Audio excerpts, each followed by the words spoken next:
సత్తత్వ ప్రాప్తి అన్నది చాలా సూక్ష్మతర విషయం కాబట్టి, భౌతిక తత్వానికి, ప్రాథమిక తత్వానికి పూర్తి భిన్నమైనది కాబట్టి, దాన్ని వాస్తవ రూపంలోనే గ్రహించగలగాలి.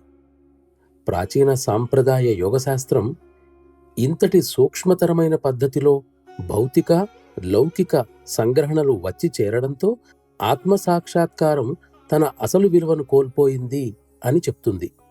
అందుచేత అటువంటి కలగలుపు పద్ధతులను సహజ మార్గం తిరస్కరిస్తుంది. అవి సహాయపడవు అని కూడా సహజ మార్గం వివరిస్తుంది.